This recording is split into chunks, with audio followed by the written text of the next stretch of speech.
Okay, good evening all. Welcome to Learners Academy. Good evening. So after continuity comes the second topic of the chapter, that is differentiability. जैसा कि हमने chapter introduction में discuss किया था, first of all we talk of continuity of a function. सबसे पहले एक function की कंटिन्यूटी के बारे में बात की जाती है। अगर सक्सेसफुली ये स्टेज पास हो गई फंक्शन के लिए कि फंक्शन कंटिन्यूअस हो गया, तो फिर उसकी डिफरेंशिएबिलिटी की बात की जाती है। एंड सक्सेसफुली अगर वो डिफरेंशिएबल भी हो गया, जो कैसे होगा भी नीचे आपको बताना बाकी है, अगर वो सक्सेसफुली डिफरेंशिएबल भी हो गया तो हम उसका डिफरेंशिएशन कर देते हैं, समझ गए। और जब हम उसका डिफरेंशिएशन कर देते हैं तो बदले में जो चीज हमको मिलती है उसको कहते हैं डेरिवेटिव। क्या कहते हैं उसको? डेरिवेटिव। तो इन शॉर्ट, अगर आपको किसी फंक्शन का डेरिवेटिव निकालना है या किसी ने पूछा कि डेरिवेटिव निकल सकता है बताओ, तो आपको क्या चेक करना है? पहले तो वो कंटिन्यूअस है, कंटिन्यूअस है तो फिर वो डिफरेंशिएबल है, और अगर वो डिफरेंशिएबल है तो उसका डिफरेंशिएट करो और करके फिर डेरिवेटिव निकालो। प्रोसेस तो ये है। हालांकि इतना सब कुछ नहीं हम घंटे में पढ़ते हैं, हम तो सीधा डेरिवेटिव निकाल लेते हैं क्योंकि धीरे धीरे डायरेक्ट फॉर्मूलाज से मिल जाते हैं अपने को डेरिवेटिव निकालने की। बट प्रोसेस तो यही, शुरुआत में जब कैलकुलस स्टार्ट हुआ तो प्रोसेस तो यही था। और इससे भी पहले जो चीज थी वो थी लिमिट्स, क्योंकि लिमिट्स नहीं आती तो कंटिन्यूटी चेक ही नहीं कर सकते आप। ठीक है, यहाँ तक क्लियर है सारी बात, कोई डाउट नहीं? ओके, अब बात करते हैं कि सर ये डिफरेंशिएबिलिटी कैसे चेक करी जाती है। ये डिफरेंशिएबिलिटी कैसे चेक करी जाती। तो इसको चेक करने के दो अप्रोचेस है हमारे पास। एक तो है ज्योमेट्रिक अप्रोच। क्या है? Geometric approach. और दूसरी अप्रोच है अरिथमेटिक अप्रोच, जिसको अपन कहेंगे यूजिंग लिमिट्स। अरिथमेटिक अप्रोच, और अरिथमेटिक अप्रोच कैसे यूज होगी? यूजिंग लिमिट्स को यूज करेंगे। Using limits, done. लिमिट्स को यूज करते हुए अपन चेक करेंगे कि फंक्शन डिफरेंशिएबल है या नहीं। समझ आया? अब पूरी एक्सरसाइज में या जब भी प्रैक्टिकलिटी की बात आती है तो हम अरिथमेटिक अप्रोच ही यूज करते हैं, बिकॉज ज्योमेट्रिक अप्रोच यूज करना बच्चों का खेल नहीं है। उसके लिए आपको सारे फंक्शंस के ग्राफ बनाने आने चाहिए, और ग्राफ ऑब्वियसली कितने फंक्शंस का हम याद कर पाएंगे? लिमिटेड नंबर ऑफ फंक्शंस का याद कर सकते हैं, बाकी को तो फिर एक्चुअली बनाने पड़ेंगे, जो कि टाइम कंज्यूमिंग प्रोसेस है। तो ऑब्वियसली ज्यादा हैंडी प्रोसेस है अरिथमेटिक अप्रोच, और थोड़ा सा कॉम्प्लिकेटेड। लेकिन आपकी बुक में भी डिस्कशन नहीं है ज्योमेट्रिक अप्रोच का, लेकिन फिर भी है तो सही, ये भी एक अप्रोच जिससे अपन डिफरेंशिएबल है या नहीं हो चेक कर सकते हैं। सो ज्योमेट्रिक अप्रोच से एक फंक्शन डिफरेंशिएबल कब और कैसे होता है इसकी बात हम रफली करेंगे, चाहे से आप उसको नोट डाउन ना करो। ठीक है, so first of all geometric approach का मीनिंग क्या है? एक फंक्शन, अब फंक्शन जब भी एक 2D ग्राफ पे बनाएंगे, अभी हम फंक्शन को 3D ग्राफ में नहीं बनाएंगे आपके कोर्स में, केवल 2D ग्राफ पे ही है, तो यानी एक्स एक्सिस वाई एक्सिस ही होगा आपके पास, जेड एक्सिस नहीं होगा। सो एक फंक्शन को जब अपन एक्स वाई एक्सिस पे ड्रॉ करेंगे तो वो उसका ज्योमेट्रिक रिप्रेजेंटेशन कुछ कर्व होगा इस तरीके का। एक कर्व ही तो बनेगा फंक्शन का जो ज्योमेट्रिक। अब आपको सर स्ट्रेट लाइन बनी तो याद रखना straight line is also a curve, straight line is also a curve. ठीक है ना? तो स्ट्रेट लाइन बने या कर्व बने, कुल मिलाकर एक कर्व का नाम उसको दिया जा सकता है। तो कोई भी फंक्शन में लिख दूं y equal to f x equal to any function जो मैं लिख दूं, यहाँ पे कुछ भी लिख दूं, मेरी मर्जी है जो, तो मैं उसका ज्योमेट्रिक रिप्रेजेंटेशन क्या होगा नहीं पता, पर एक कर्व ही होगा। तो उसकी ज्योमेट्रिक अप्रोच चेक करने की कि वो डिफरेंशिएबल है या नहीं, इस कर्व से ही मिलेगी। ऑब्वियस बात है, इस कर्व से मिलेगी। ध्यान से सुनना जो मैं कह रहा हूं। ये फंक्शन जो आपको दिख रहा है, कर्व जो आपको दिख रहा है, ये फंक्शन जो आपको दिख रहा है, ये तब डिफरेंशिएबल माना जाएगा जब इस कर्व पे लाए होने वाले हर एक पॉइंट पर, इस कर्व पर लाए होने वाले ईच सिंगल पॉइंट पर एक यूनिक टेंजेंट बना दिया जा सके। क्या कहा मैंने? यूनिक टेंजेंट बनाया जा सके। अब टेंजेंट क्या होता है? लाइन को नहीं, एक कर्व को। जैसे हमने 10th में सर्किल के रूप में, सर्किल भी एक कर्व, तो हमने सीखा था सर्किल को बाहर से छू के निकले वो टेंजेंट है, क्योंकि उस टाइम तक हम एक ही कर्व जानते थे सर्किल, लेकिन कर्व तो बहुत सारे होते हैं, जैसे ये भी एक कर्व है। तो इसको अगर बाहर से सिंगल यूनिक पॉइंट पे छू के निकले उसको टेंजेंट कहते हैं, उस लाइन को क्या कहते हैं हम? टेंजेंट कहते हैं। तो इस कर्व पर ईच सिंगल पॉइंट जहां भी मेरी इच्छा हो मैं यूनिक टेंजेंट बना सकता हूं या नहीं बना सकता हूं, वो चेक करता हूं। तो लेट्स से मैंने यहाँ पे बनाने की कोशिश करी, तो यहाँ पे लेट्स से मैंने ऐसे टेंजेंट, बना पाया मैंने कहा कि सर यहाँ बनाओ जरा, तो मैं यहाँ पे बना पाया। ठीक है, अब बिल्कुल एक्चुअल की बात करें तो ये कर्व भी थोड़ा टेढ़ा मेढ़ा ही है ना। एक्चुअल जब अपन पॉइंट टू पॉइंट कनेक्ट करके बनाएंगे तो थोड़ा क्लियर बनेगा। अब आप कहोगे सर इस पॉइंट पे आप नहीं बना सकते हो, इस पॉइंट पे बना सकते हो बेटा, वो क्या कर्व अभी थोड़ा ढंग से नहीं बना हुआ ना, तो इसलिए अपने को लग रहा है कि शायद इस पे नहीं बना सकते, लेकिन हम हर एक पॉइंट पे बना सकते हैं। जैसे थोड़ा सा आगे जाए, यहाँ गया तो यहाँ पे भी एक बन सकता है, ध्यान से सोचो जरा, यहाँ पे भी बन सकता है, ठीक है ना। तो हर एक पॉइंट पे अगर मैं कर्व एक टेंजेंट, यूनिक टेंजेंट बनना चाहिए। यूनिक मतलब जैसा बन गया वही फाइनल है, ऐसा नहीं कि उस पॉइंट पे 10-20 टेंजेंट बनता है। यूनिक बनना चाहिए, सिंगल टेंजेंट बनना चाहिए, तो ये कर्व डिफरेंशिएबल है, अदरवाइज ये कर्व डिफरेंशिएबल नहीं है। अब सोचो जरा, अगर इस कर्व की डेफिनेशन में, अगर इस कर्व की डेफिनेशन में ऐसा होता कि ये कर्व कंटिन्यूअस नहीं होता, क्या नहीं होता, यहां से चलता, यहाँ पे ब्रेक हो जाता और फिर यहां से कहीं निकल जाता, तो इसकी डेफिनेशन तो यहां से लेके यहां तक पूरी है। लेकिन इसमें मुझे बताओ, इस खाली जगह पे मैं टेंजेंट बना सकता हूँ? पॉइंट ही नहीं है तो टेंजेंट कैसे बनाऊं? तो हर एक पॉइंट पे मैं टेंजेंट नहीं बना पाया ना। तो ये प्रूफ है कि अगर फंक्शन कंटिन्यूअस नहीं है तो फंक्शन डिफरेंशिएबल भी नहीं है, क्योंकि बहुत सारे पॉइंट्स ऐसे मिल गए जहां पे यूनिक टेंजेंट नहीं बन सकता। या फिर सपोज करो मैं खाली जगह की भी बात नहीं करूं, तो जहां पे ये फंक्शन एंड हो रहा है, यहाँ पे अगर मैं टेंजेंट बनाना चाहूँ तो टेंजेंट तो बन जाएगा, क्योंकि इसको बाहर से एक सिंगल लाइन छू के जाए एक पॉइंट पे, ऐसी लाइन तो बनाई जा सकती है, बन गई। लेकिन यूनिक नहीं बनेगी, एक और बनाई जा सकती है, तीसरी भी बनाई जा सकती है, चौथी भी बनाई जा सकती है। यूनिक बनानी थी, जहां पे फंक्शन एंड होता है उस पॉइंट पे भी हम टेंजेंट बना सकते हैं, लेकिन यूनिक नहीं बन पाएगा, तो इसीलिए भी ये फंक्शन डिफरेंशिएबल नहीं है। तो कंटिन्यूअस नहीं है तो डिफरेंशिएबल नहीं है, प्रूफ क्लियर है। ये ज्योमेट्रिक प्रूफ है, अभी अर्थमेटिक प्रूफ तो यूजिंग लिमिट्स है, उसकी तो बात ही अभी नहीं हम छेड़ रहे। ठीक है, तो क्या समझ में आया यहाँ तक कि एक फंक्शन ज्योमेट्रिकली डिफरेंशिएबल तब माना जाएगा जब उस पर लाए होने वाले हर एक पॉइंट पर एक यूनिक टेंजेंट बनाई जा सके। अब जैसे अपन कंटिन्यूटी की एक पॉइंट पर बात करते थे, कंटिन्यूटी एट सम पॉइंट, तो शुरुआत में अपन डिफरेंशिएबिलिटी की भी एक पॉइंट पर ही बात करेंगे। जैसे मैंने कहा कि आप तो बस मुझे ये बताओ कि इस फंक्शन को इस पॉइंट पे वो डिफरेंशिएबल है या नहीं। जैसे वो कर्व बनाया था मैंने अभी, लेट्स से कर्व बना दिया मैंने। अब मैंने कहा कि मुझे तो बस ये बताओ कि ये वाला जो पॉइंट है ना, मान लो ये पॉइंट है, let's say x equal to कुछ भी पॉइंट मान लो, जैसे -3 पॉइंट है ना, इस पे ये डिफरेंशिएबल है या नहीं है। तो आप x इक्वल टू -3 पे टेंजेंट बनाने की कोशिश करोगे। अगर वहां पे टेंजेंट बन गया तो आप कहोगे कि हाँ ये फंक्शन x इक्वल टू -3 पे डिफरेंशिएबल है। तो एट ए पॉइंट की बात करें तो भी समझ में आ जाना चाहिए, और जनरल बात करें तो हर एक पॉइंट पे चेक करनी है। जैसे कंटिन्यूटी की बात में कहूंगा, बताओ कि फंक्शन इस पॉइंट पे कंटिन्यूअस है तो आप पर्टिकुलर उस पॉइंट की बात करोगे। लेकिन मैंने कहा कि कंटिन्यूअस ओवरऑल कंटिन्यूअस है कि नहीं है, तो आप हर एक पॉइंट को चेक करोगे, चाहे मॉनिटर लेके करो, कैसे भी करो। समझ आया? तो यहाँ पे भी सेम वही चीज चलेगी। अगर एट ए पॉइंट की बात करें तो एट ए पॉइंट की बात करेंगे, और अगर ओवरऑल बात करनी है तो हर एक डोमेन में जितने भी पॉइंट लाया करते हैं हर एक पॉइंट पे बात करी जाएगी कि हर एक पॉइंट पे वो कंटिन्यूअस है या और डिफरेंशिएबल है या नहीं है। फिर वो मॉनिटर यहाँ पर भी लेना पड़ेगा, सीना। यहां तक सारी बातें क्लियर है क्या? ओके, ठीक है। अब देखो ये चीज तो आपको समझ में आ गई होगी बच्चे, कि जो फंक्शन कंटिन्यूअस नहीं है वो तो डिफरेंशिएबल भी, पर मैंने आपको कल भी बताया था शायद, तो अभी फिर से रिपीट करते हैं। कई फंक्शंस ऐसे हैं जो कंटिन्यूअस तो हैं पर फिर भी डिफरेंशिएबल। उनका क्लासिक एग्जांपल है मॉडुलस। तो क्लासिक एग्जांपल क्या है? मैंने कहा मॉडुलस एक्स का ग्राफ बनाओ, तो आप वी शेप ग्राफ बना दो ऐसे। अब ये कंटिन्यूअस तो है, कहीं पर भी पेन नहीं उठाया गया मुझसे, लेकिन ये डिफरेंशिएबल नहीं है। पता है किस पॉइंट पे डिफरेंशिएबल नहीं है? ये मात्र इस पॉइंट पे डिफरेंशिएबल, क्योंकि यहाँ पे यूनिक टेंजेंट ही बने। देखो एक टेंजेंट तो खुद एक्स एक्सिस ही है इसके लिए, एक्स एक्सिस खुद इसके लिए टेंजेंट का काम कर रही है, बाहर से छुके निकल रही है।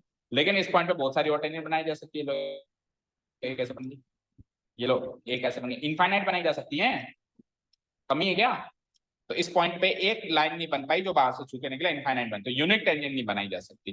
तो मॉडुलस फंक्शन हमेशा उस पॉइंट पे डिफरेंशिएबल नहीं होगा जहां उसकी फंक्शन की डेफिनेशन चेंज हो रही है। समझ में आएगा? अब आप कहोगे सर इनके ये बीच वाले पॉइंटों पे, तो याद रखना अगर कर्व स्ट्रेट लाइन है तो उसका टेंजेंट वो खुद ही है। समझ आया क्या कहा मैंने?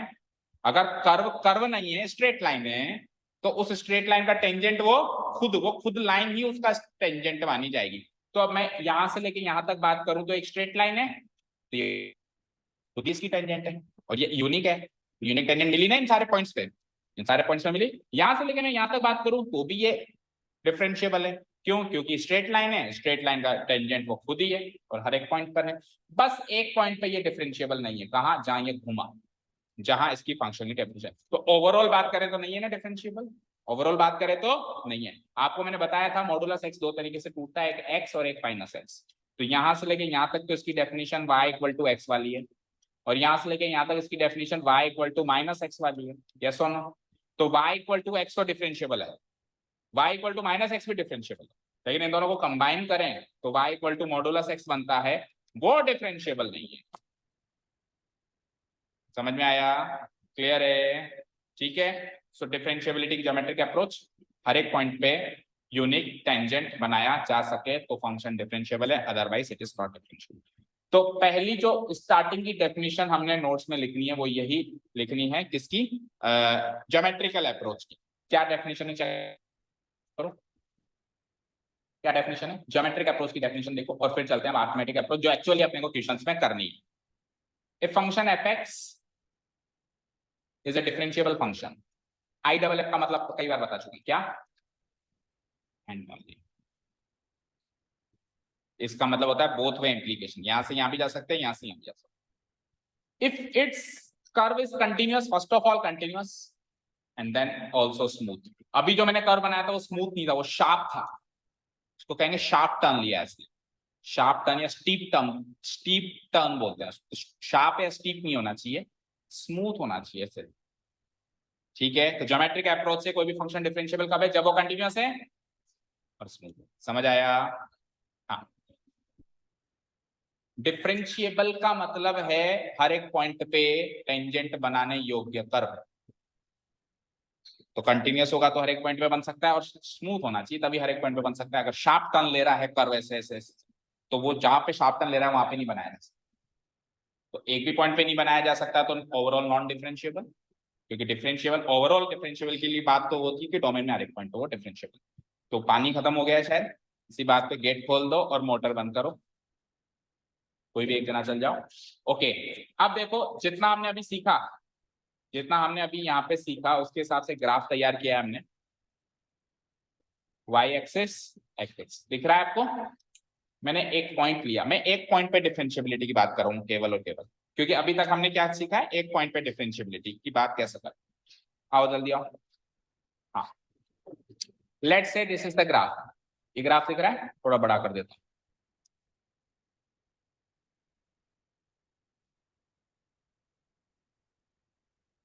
क्लियर है?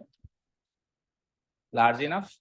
ओके, लेट्स से ये आपको शायद थोड़ा हल्का सा लाइट दिख रहा होगा। एक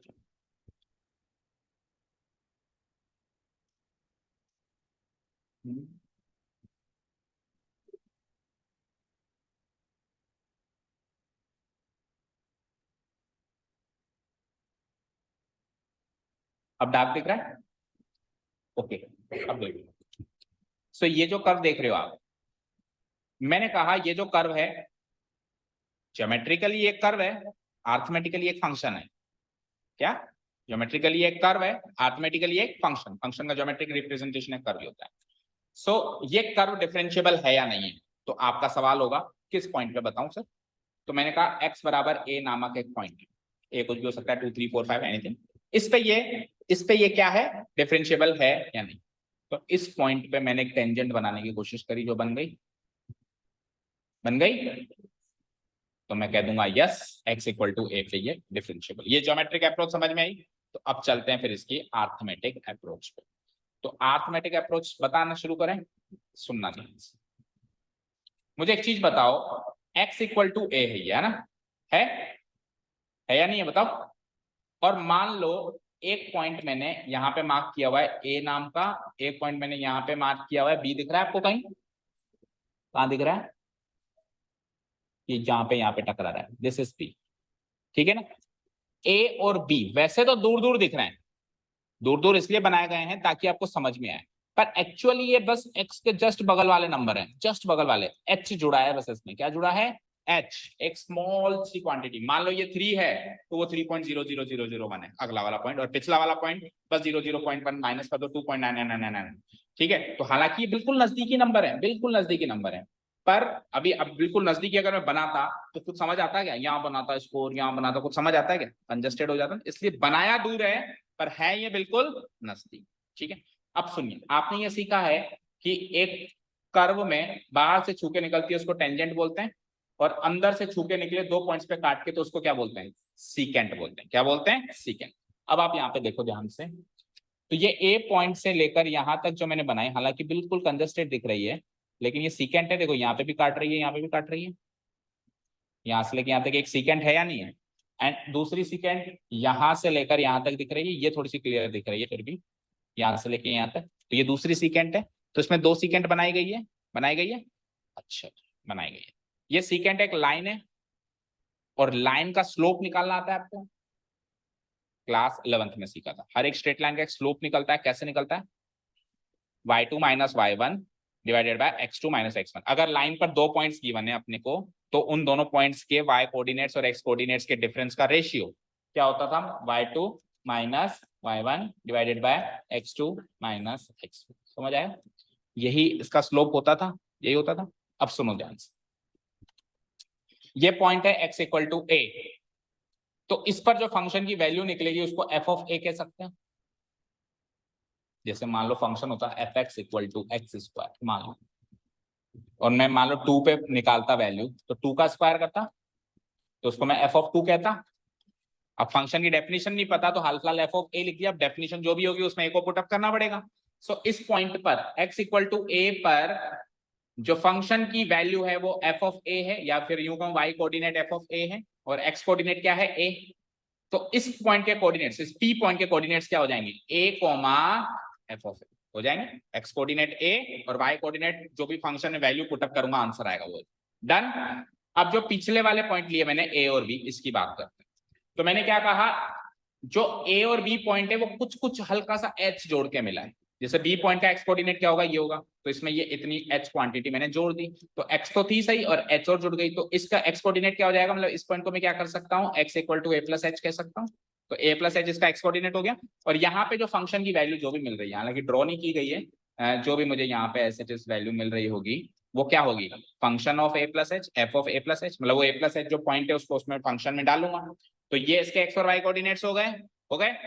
अब a पॉइंट के भी निकाल लो, तो a माइनस h कुछ कम किया है इसमें से, और फंक्शन की value at a minus h जो भी आई होगी इस जगह आई होगी, मतलब ये वाली वैल्यू क्या रही होगी मेरी, function of a minus h। तो ये हो गया y कोऑर्डिनेट, और यहाँ पे ये वाला जो पॉइंट था x equal to a minus h, ये हो गया मेरा x कोऑर्डिनेट। यहाँ तक क्लियर है। तो 3 पॉइंट्स हैं आपके पास a p b, तीनों के कोऑर्डिनेट्स क्लियर हैं, तीनों के कोऑर्डिनेट्स क्लियर हैं, सुनो ध्यान से, क्लियर है। अब सुनो ध्यान से, इधर देखो, AP सीकेंट है, PB भी सीकेंट है। अब कुछ ऐसा किया जाए कि ये AP और PB सीकेंट से टेंजेंट बन जाए, क्या बन जाए। अब सुनो ध्यान से, इधर देखो, ये B पॉइंट को अगर मैं थोड़ा सा यहां ले आऊं, इस जगह पे, अभी कहां पर है ये, इस जगह पर है, मैं इसको यहां ले आऊं थोड़ा नजदीक, तो ये सीकेंट थोड़ी सी कर्व के पास आ जाएगी, और नजदीक ले आऊं तो और सीकेंट पास आ जाएगी, और ले आऊं, और ले आऊं, और ले आऊं, और इतना नजदीक ले आऊं कि बिल्कुल पी के बगल में ही है, तो ये सीकेंट बाहर से निकल जाएगी, टेंजेंट बन जाएगी। सोचो जरा, अब ये तो इमेजिन करना ही पड़ेगा ना, समझ आया ना भाई। ये जो लाइन है, ये जो लाइन देख रहे हो, ये ऐसे हो गई, ऐसे चलो अलग से बनाता हूँ, मान लो कि ये ऐसे था, ये लाइन सीकेंट ऐसे थी, अब नजदीक ले गया तो ऐसे हो गई, और नजदीक ले गया तो ऐसे हो गई, और नजदीक ले गया बिल्कुल मर्ज कर दूं तो ये टेंजेंट की तरह ट्रीट होगी, होगी नहीं होगी। तो यानी कि अगर इस सीकेंट को टेंजेंट बनाना हो तो इस बी पॉइंट को नजदीक लाना पड़ेगा, और बी पॉइंट को नजदीक लाने का एक ही तरीका है, एच की कम से कम वैल्यू रखो, क्योंकि एच जितना बड़ा होगा वो पॉइंट दूर जाएगा, और एच की कम से कम वैल्यू होगी तो वो पास आएगा, और इतना पास की कोई उसमें फर्क ही ना हो, तो यानी एच की वैल्यू टेंडिंग टुवर्ड्स 0 माननी पड़ेगी। बोलो, माननी पड़ेगी, माननी पड़ेगी। ठीक है, अब मुझे बताओ यहाँ पे आप इस पीबी का स्लोप क्या निकला, बोलना जरा, y2 minus y1 divided by x2 minus x1, यही होता है। ठीक है, सो y2 माइनस y1 यानी कि इसका y2 ये है, इसका y1 ये है, तो बोलो क्या लिखूंगा मैं, f of a plus h minus f of A divided by x2 minus x1। x2 क्या है इसका, a plus H minus A. Done. इसको थोड़ा सा सॉल्व करूं तो a माइनस ए कट के क्या आ जाएगा, h आ जाएगा। ठीक है, तो ये तो हो गया किसका सीकेंट, और किसका स्लोप, किसका स्लोप है ये बोलो, किसका स्लोप है, पीबी का, पीबी का स्लोप है ये बोलो, ये पीबी का। डन। अब पीए का बताओ जरा, पीए का, तो वही x2 माइनस x1 और y2 minus y1 divided by x2 minus x1। So y2 क्या है यहाँ पे, f ऑफ a, यहाँ लिख देता हूँ f of a minus y1 क्या होगा, f of a minus h, f of a minus h divided by x2 minus x1। तो a माइनस x1 क्या हो जाएगा, a माइनस h। इसको भी सोल्व करूंगा तो a माइनस a कट जाएगा और माइनस माइनस प्लस क्या बच जाएगा, नीचे सिंगल h बच जाएगा। डन। ये जो चीज निकाली ये क्या चीज है, ये जो चीज निकाली ये क्या चीज है बोलो, ये भी स्लोप है किसका, एपी का, एपी का या पीए का। डन। अब ये फंक्शन पी पॉइंट पे डिफरेंशिएबल तब माना जाएगा जब पी पे यूनिक टेंजेंट बनेगी, यानी ये दोनों सीक्वेंट टेंजेंट बन जाएंगी, ये दोनों सीकेंट क्या बन जाएंगी, टेंजेंट बन जाएंगी। तो जब ये दोनों सीकेंट टेंजेंट बन जाएंगी तो ये एक ही लाइन कहलाएगी, मतलब पीबी और पीए अलग अलग नहीं कहलाएंगी, कोई कॉमन टेंजेंट कहलाएगी। तो अगर ये एक ही लाइन कहलाएगी तो दोनों के स्लोप इक्वल हो जाएंगे। दो लाइन अगर बिल्कुल सेम है तो दोनों के स्लोप इक्वल है, दो लाइन अगर बिल्कुल सेम है तो उनके स्लोप इक्वल है, बोलो है या नहीं है। दैट मींस ये वाला स्लोप और ये वाला स्लोप इक्वल हो जाएगा, हो जाएगा। बस यही अरिथमेटिक मीनिंग है, यही अरिथमेटिक मीनिंग है। अगर हम f ऑफ a, अगर हम f of a minus f of a minus h divided by h को इक्वल कर पाते हैं, किससे, किससे, f of a plus h minus f of a divided by h से, अगर ये दोनों इक्वल आ जाते हैं तो फंक्शन a नामक पॉइंट पे डिफरेंशिएबल माना जाएगा, अदरवाइज नहीं। भाई ज्योमेट्रिकली सीकेंट सीकेंट जो है पास आते आते टेंजेंट बन जाने चाहिए, तब तो वो डिफरेंशिएबल है। और अरिथमेटिकली ये वैल्यू इस वैल्यू के बराबर आना चाहिए, क्योंकि सेम लाइन, अगर लाइन ही सेम हो जाएगी तो स्लोप भी सेम हो जाएगा। ठीक है, अब यहाँ पे ये h जो है उनको नजदीक लाने के लिए h को क्या करना पड़ेगा, जीरो के करीब करना पड़ेगा। तो जीरो के करीब करने का मतलब है limit h tending towards zero इधर भी, and limit h tending towards zero इधर भी। ध्यान से सुनिए, इसको कहते हैं लेफ्ट हैंड डेरिवेटिव एंड इसको कहते हैं, तो अरिथमेटिकली अगर LHD और RHD इक्वल आ जाए तो फंक्शन डिफरेंशिएबल। ये फाइनल कंक्लूजन हो गया, 100 बात की एक बात हो गई। अरिथमेटिकली अगर एक पॉइंट पर, उस पॉइंट पर ए नामक पॉइंट पर अगर left hand derivative equal to right hand derivative हो जाए तो उसको क्या कहते हैं हम, वो function a point differentiable. Left hand derivative का मतलब क्या है, लेफ्ट हैंड डेरिवेटिव का मतलब है उस ए से जस्ट लेफ्ट में नजदीकी नंबर पे एक सीकेंट बना दूं और उस सीकेंट का स्लोप और ए से जस्ट राइट साइड में जो हल्का सा नंबर है उसका, उस सीकेंट का स्लोप सेम हो जाए। ये इसका स्लोप है, ये इसका स्लोप है, स्लोप सेम है, दैट मींस वो दो अलग अलग सीकेंट है ही नहीं, वो तो एक कॉमन टेंजेंट है, कॉमन टेंजेंट है तो डिफरेंशिएबल है। समझ आया क्या। तो अल्टीमेटली तो इस पे आके हम अटकेंगे। अब इस, ये जो चीज आप देख रहे हो ये अलग अलग जगह पे अलग अलग तरीके से गिवन मिल सकती है। कैसे, अभी तो ये x इक्वल टू a पे चेक हो रही है, बस किस पे चेक हो रही है, x इक्वल। अब अगर आपको एक पॉइंट पे चेक नहीं करनी हो, आपको ओवरऑल चेक करनी हो कि ओवरऑल फंक्शन डिफरेंशिएबल है या नहीं है, तो फिर क्या करें, एक पॉइंट दे दे तो ये फॉर्मूला है, मान लो ना दे तो क्या फॉर्मूला है। तो ना दें तो हम क्या करते हैं, यहाँ पे इस a को रिप्लेस कर देते हैं x से। किससे रिप्लेस कर देते हैं, मतलब मेरे को ओवरऑल फंक्शन की डिफरेंशिएबिलिटी देखनी है, एक पॉइंट पे नहीं देखनी। तो ये फॉर्मूला थोड़ा सा तब्दील हो जाता है, कैसे तब्दील होता है वो देखते हैं अभी। समझ में आया, यहाँ तक सारी बातें क्लियर है। चलो हम आगे पढ़ते हैं, एक बार जो भी नोट्स में लिखा हुआ है उसके रेफरेंस लेते हैं। ये ग्राफ हमने बना दिया, इस ग्राफ का थोड़ा सा एक्सप्लेनेशन जैसा भी मैंने दिया सेम वैसा ही होना चाहिए, फिर भी देख लेते हैं अगर कुछ डिफरेंट, थोड़ा सा इसको छोटा कर देते हैं हम।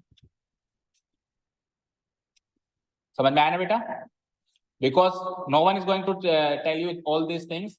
हर कोई कहेगा डायरेक्ट बेटा ये फॉर्मूला करो, बैठ के फॉर्मूला सॉल्व करो और आंसर लाओ, पर जब तक हमको ये नहीं पता होता कि हम ये क्यों कर रहे हैं तब तक उसमें इंटरेस्ट जाग ही नहीं सकता। आप 1 महीने के लिए जगा लो इंटरेस्ट, दूसरे महीने वो इंटरेस्ट खो जाएगा, क्योंकि आपको यही नहीं पता आपने पर्पस क्या है इसको करने का।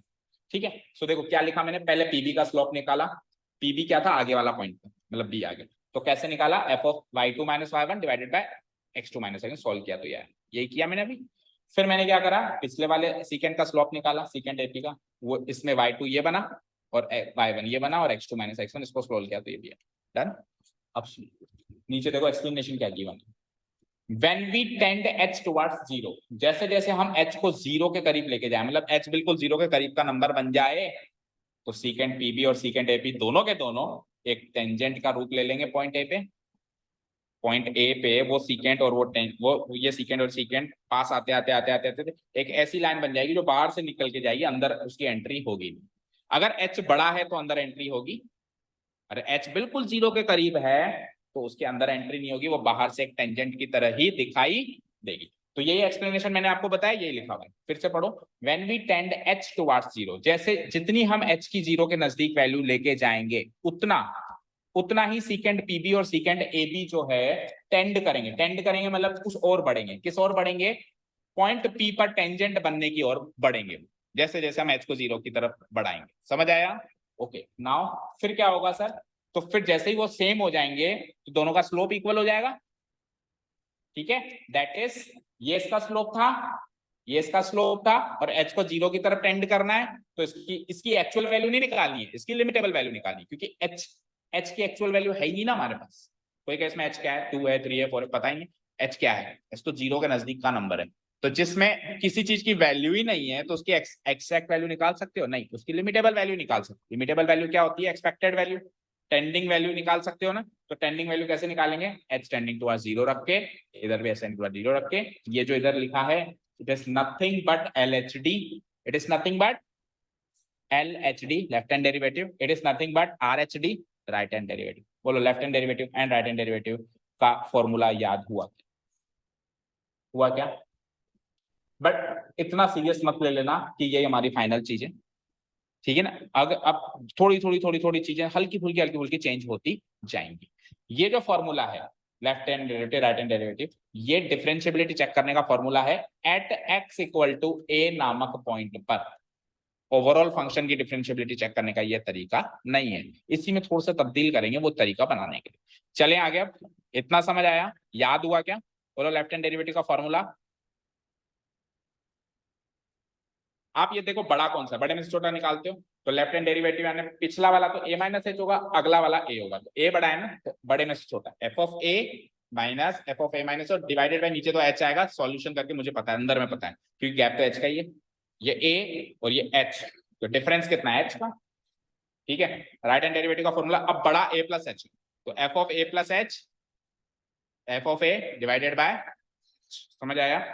ठीक है, clear? So left hand derivative आ गया, right hand derivative. Then we can say that the function is differentiable at the point x equal to a. और कोई कहे ना कि अच्छा डिफरेंशिएबल है, तो बताओ इसका डेरिवेटिव क्या है, तो ध्यान से सुनो, यही इसका डेरिवेटिव है, ये सॉल्व कर लो या सॉल्व कर लो, इक्वल आएगा ना, आएगा तो इक्वली, ये इसके डेरिवेटिव है। तो जनरली डेरिवेटिव का फॉर्मूला राइट हैंड डेरिवेटिव याद रख लिया जाता है, भाई ये इसका फॉर्मूला है। आप चाहो तो लेफ्ट हैंड डेरिवेटिव भी रख सकते हो, लेकिन जो स्टैंडर्ड पैटर्न बनाया गया है ये दोनों इक्वल आने हैं, पर कोई पूछे ना फॉर्मूला बताओ तो फॉर्मूला ये बनेगा, पर ये एट ए पॉइंट का ही बनेगा, एट ए पॉइंट का ही बनेगा, ओवरऑल नहीं बनेगा। Done, at the point x equal to a and the derivative and its derivative at the point x equal to a is given by this formula। Right hand derivative का लिखा है देखो formula, भाई एक common formula बता दो तो right hand वाला ले लेते हैं। ठीक है, क्लियर है, समझ आया यहां तक? ओके, अब इसको मैं कन्वर्ट कर रहा हूं ओवरऑल फंक्शन के हिसाब से, तो देखो क्या क्या चेंजेस करेंगे हम। ये तो एट ए पॉइंट का फॉर्मूला बना था, अब ओवरऑल फंक्शन के लिए हम पता है क्या करते हैं, हम इस a प्लस एच की वैल्यू रख देते हैं x। तो देखो क्या क्या चेंजेस हैं। अच्छा एक और चीज मैं बताना भूल गया, उसका derivative x equal to a पे हम डिनोट करेंगे f डैश s। अच्छा, f फंक्शन का डेरिवेटिव डैश से डिनोट होता है, जैसे fx फंक्शन है तो उसका डेरिवेटिव f डैश x बोलो, क्या बोलूंगा मैं?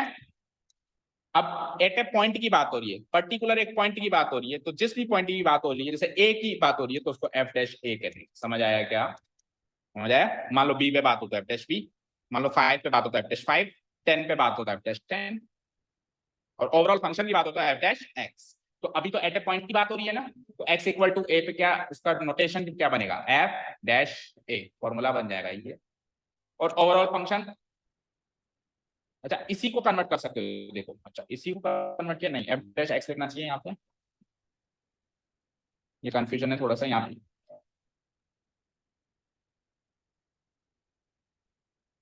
करो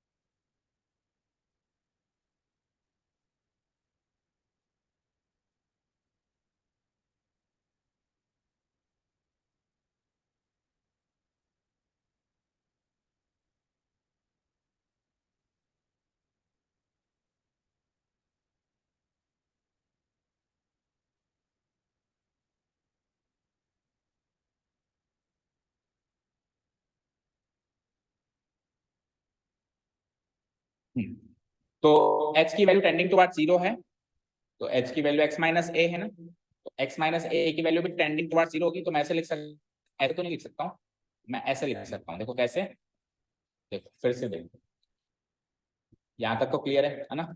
अब आपको पता है h टेंडिंग टुवर्ड्स 0, तो h की वैल्यू क्या निकली थी यहाँ से, x माइनस a, h की वैल्यू क्या निकली थी, तो x माइनस a की वैल्यू टेंडिंग टुवर्ड्स 0 होगी, तो फिर x की वैल्यू टेंडिंग टुवर्ड्स a हो जाएगी, तो h टेंडिंग टुवर्ड्स 0 कन्वर्ट हो गया x टेंडिंग टुवर्ड्स, मतलब इस फॉर्मूले में तो h की वैल्यू 0 रखनी है, लेकिन अगर ये फॉर्मूला यूज कर रहे हो तो x की वैल्यू a रखनी है, अब आंसर आएगा। एंड इट इज, इसको अपन एक बार के लिए एफ ए ही लिखेंगे, अभी ओवरऑल फंक्शन की तरफ ट्रीट नहीं करते, यानी कि x की वैल्यू a पर डिफरेंशिएबिलिटी चेक करने के तरीके ही हैं ये, या यूं कहूं डिफरेंशिएबिलिटी चेक करने का तरीका तो वो हो गया LHD equal to RH, derivative निकालने का तरीका, तो एक तरीका तो वही है जो RHD था, और इसी फॉर्मूले को थोड़ा सा तब्दील किया है, मतलब h की फॉर्म में ना लिखना, अपन कंटिन्यूटी में क्या करते थे, एक बार तो h की फॉर्म में लिखते थे और कई बार अपन h की फॉर्म में नहीं लिख के भी काम चलाते थे, तो ये तो है h की फॉर्म में लिखना, और ये फॉर्म है h की फॉर्म में नहीं लिखना, इसमें h का है, कहीं h है क्या, देखो ये वो वाला फॉर्म है जिसमें h का कहीं भी कोई रोल नहीं है। कंटिन्यूटी में अपन उस फॉर्म से उस फॉर्म में कन्वर्ट करते थे h वाली फॉर्म में, इसमें उल्टा हो रहा है, इसमें h वाली फॉर्म से उस फॉर्म में कन्वर्ट हो रहा है जिसमें h नहीं है, समझ आया क्या। तो आपको कोई प्रॉब्लम नहीं है, आपको अगर ये नहीं समझ आ रहा हटाओ उसको, आप तो RHD वाले फॉर्मूला से फंक्शन की डेरिवेटिव निकाल सकते हो x इक्वल टू, हाँ बोलो, h की वैल्यू, हाँ तो बेटा सॉल्व करना है ना, F of A plus H कुछ निकलेगा ना, फंक्शन जैसे मैंने कह दिया, मान लो F x equal to x square है, तो F of A plus H पहले सॉल्व करना है, फिर एच की वैल्यू 0 पुट अप करना, obviously F of A plus H की वैल्यू निकालनी है ना, अगर F of X X square given है तो F of A plus H क्या होगा, ए प्लस एच का होल स्क्वायर, फिर आगे कुछ एफ ऑफ ए क्या होगा, ए स्क्वायर, उनका आपस में सॉल्यूशन होगा, फिर एच में से एच कुछ कट जाएगा, एच नीचे बचेगा ही नहीं, समझ गए, सॉल्व करना, वो तो हम कंटिन्यूटी में भी तो ऐसे ही करते थे क्या, सीधे ही पुटअप कर देते थे क्या, कंटिन्यूटी में भी हम क्या करते थे, पहले सॉल्व करते थे, वो तो अगर आप इस फॉर्म में अभी रखो तो इंडिटरमिनेट फॉर्म बनेगी बनेगी, देखो एच अगर मैं यहाँ 0 रख दूं तो F of A minus F of A 0, और नीचे एच की वैल्यू 0, और तो और एक्स की वैल्यू ए रखो जरा, यहाँ पर भी इंडिटरमिनेट फॉर्म बनेगी, A F of A minus F of A 0, और एक्स की वैल्यू ए रखो ए माइनस ए 0, वो तो दोनों में ही बनेगी, बट ऐसे नहीं रखना ना, ऐसे नहीं रखना, सॉल्व करके फिर रख, ठीक है क्या, यहां तक कोई कंफ्यूजन हो तो बताओ, ठीक है चलते हैं हम अब आगे।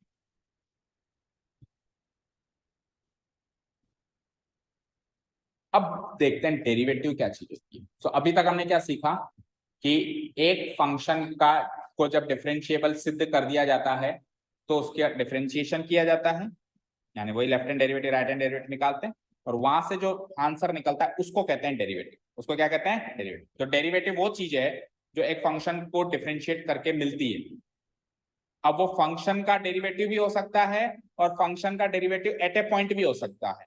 फंक्शन का डेरिवेटिव फंक्शन आएगा और एट ए पॉइंट ऑब्वियसली एक न्यूमेरिक वैल्यू होगी, तो एट ए पॉइंट जो वैल्यू आएगी वो भी एक न्यूमेरिक वैल्यू होगी।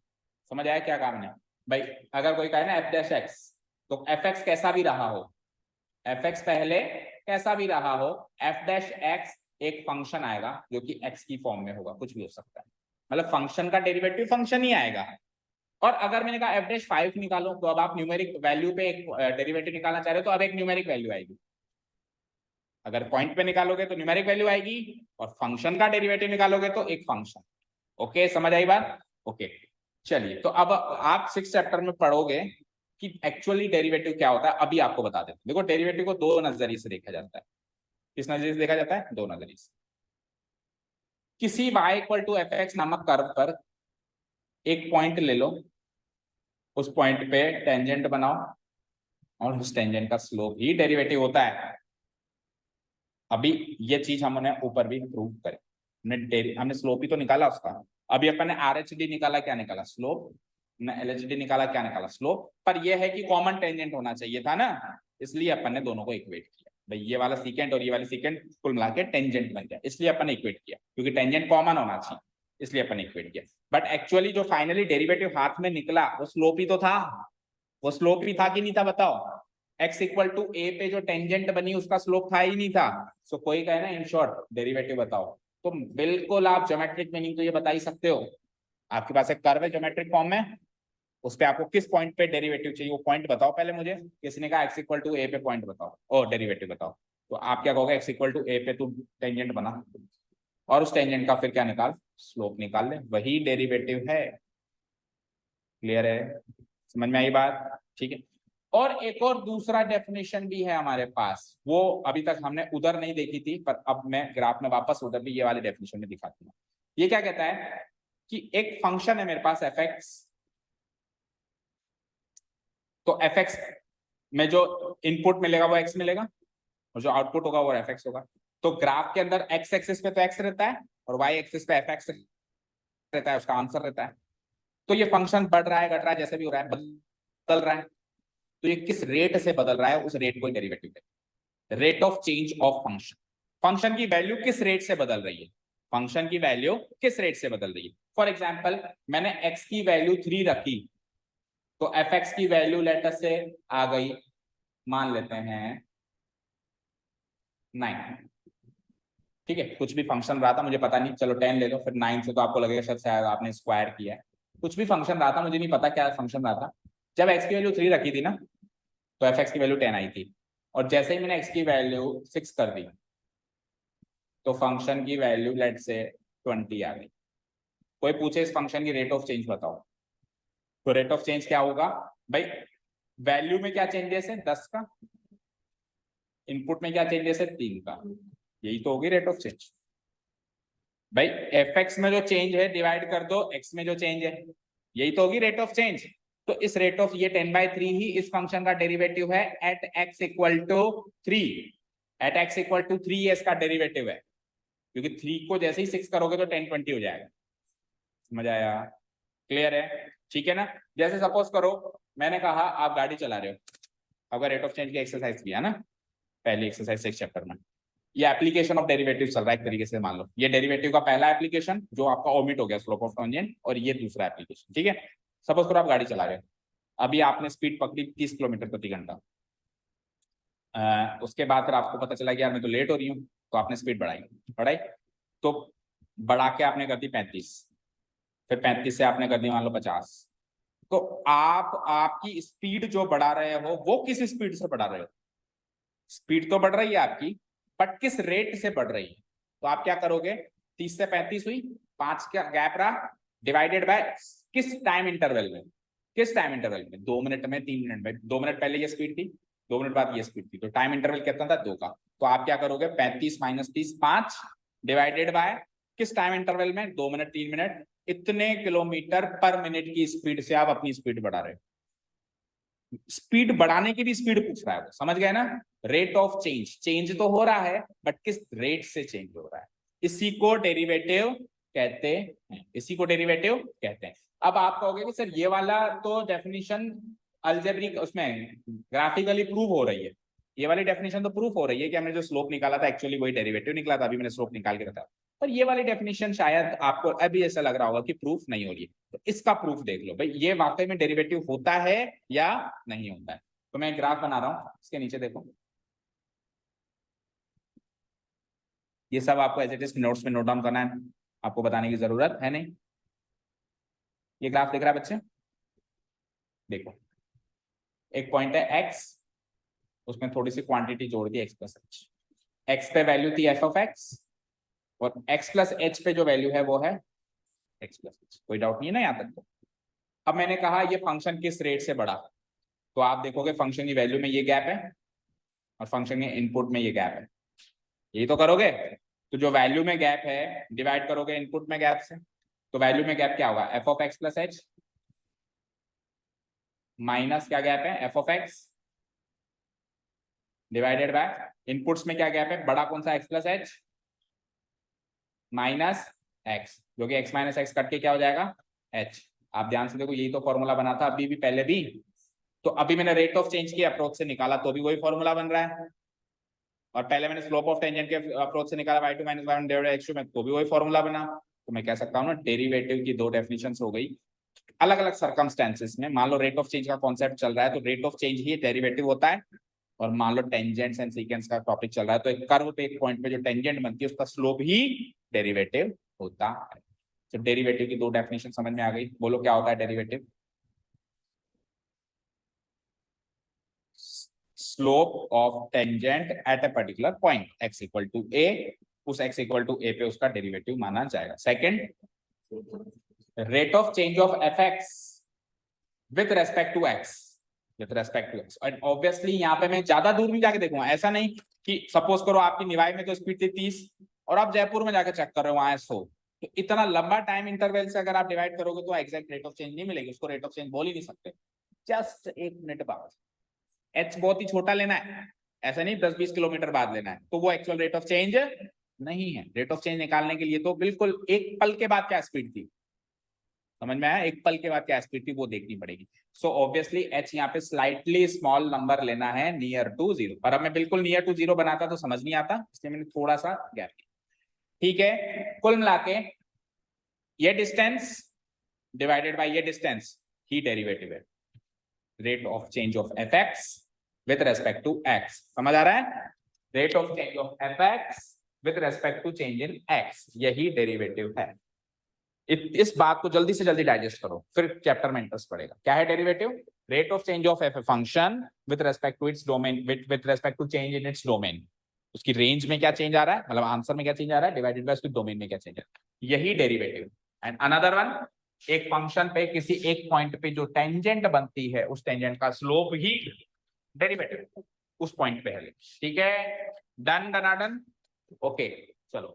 तो फिर क्या हुआ इसका बताओ, F of x plus H minus F of x divided by H, x plus H minus x किया पहले तो मैंने, बट एक्स से एक्स कट गया, एक्स से एक्स कट गया, तो एक्स से एक्स जैसे ही कटा तो क्या बचा एच। तो ये होगी रेट ऑफ चेंज, ये रेट ऑफ चेंज होगी, बताओ नहीं होगी। ठीक है, तो therefore derivative of f x is a function of x, ये चेक करो, ये जो भी आंसर आएगा एक फंक्शन ऑफ एक्स बनेगा। तो डेरिवेटिव ऑफ एफ एक्स क्या है, एक एक्स का फंक्शन है, डिफाइंड बाय जो भी ऊपर लिखा हुआ है उसी को कॉपी पेस्ट कर दूंगा, इसकी भी रेट ऑफ चेंज बढ़ जाती है स्क्रॉल करने की।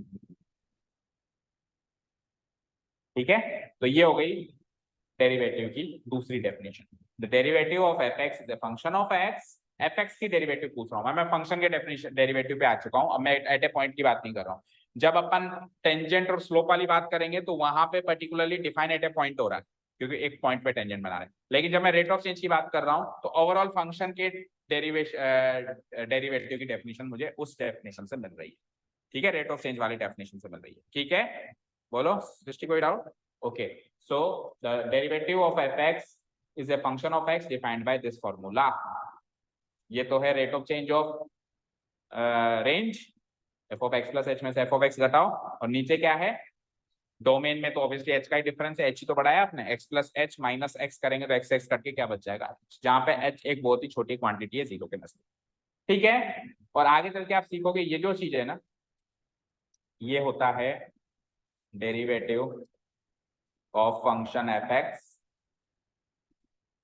By first principle of calculus, ये फर्स्ट प्रिंसिपल ऑफ डिफरेंशिएशन। कल को अगर आपको कहता है इस फंक्शन का डेरिवेटिव निकालो using first principle of differentiation, तो आपको इस फॉर्मूला से निकाल, ये फॉर्मूला बन गया, इस फॉर्मूले को क्या कहते हैं, फर्स्ट प्रिंसिपल ऑफ डिफरेंशिएशन। शुरुआत में सारे डेरिवेटिव इसी फॉर्मूले से निकाले जाते थे शुरुआत में जब कैलकुलस डेवलप हुई, लेकिन ये फॉर्मूला काफी हैंडी नहीं निकला, मतलब हैंडी नहीं निकला मतलब बहुत ही कॉम्प्लिकेटेड सा है, और बड़े बड़े फंक्शंस का अगर निकालना हो तो दिक्कत आ सकती है। और हमने याद करो चैप्टर नंबर 13 में क्लास 11th में भी निकाला है इस फॉर्मूला से sin x and cos x कुछ बेसिक फंक्शंस का डेरिवेटिव, फिर हमने डायरेक्ट याद कर लिया कि sin x का cos x है, cos x का माइनस sin x है, वो एक अलग बात है क्योंकि याद होते गए, लेकिन शुरुआत में निकाला तो किसी ने कहा ना भी sin x का डेरिवेटिव cos x होता है, प्रूव करके बताओ, तो इसी फर्स्ट डेरिवेटिव प्रिंसिपल से ही वो चीज प्रूव हो सकती है। क्लियर है? अच्छा, एट ए पॉइंट पर वो भी देख लो, एट ए पॉइंट की जब बात कर रहे थे तो यहाँ पे क्या आ रहा था a प्लस एच, यहाँ पे क्या आ रहा था a, और जब ओवरऑल फंक्शन की बात कर रहे हैं तब सिंपली यहाँ पे x और x इतना ही तो डिफरेंस है। तो ओवरऑल फंक्शन का formula limit h tending towards 0 f of x plus h minus f of x divided by h, और x इक्वल टू a पे बात करें तो x को a पुट अप कर दो बस, तो h टेंडिंग टुवर्ड्स 0 तो लगा ही रहेगा, और a प्लस h लगा देंगे, a लगा देंगे, और याद रहे उसमें से ये RHD था, क्या था ये, लेकिन RHD को ही मेन फॉर्मूला मान लिया। सारी बातें क्लियर है क्या? ओके, तो इस एक्सरसाइज डिफरेंशिएबिलिटी वाले क्वेश्चंस करने के लिए जितनी इंफॉर्मेशन की जरूरत है हमको, उतना काम तो हमने कर दिया है ना, तो ये कर देते हैं।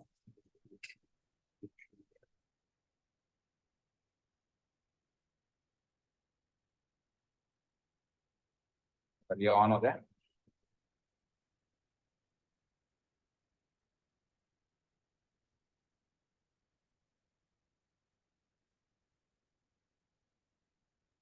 टाइम भी हो गया ना, तो होपफुली तो सारा कर लिया है, फिर भी एक बार क्विकली देख लेते हैं अगर कुछ और बचा हो तो, या फिर हम एक्सरसाइज शुरू कर सकते हैं।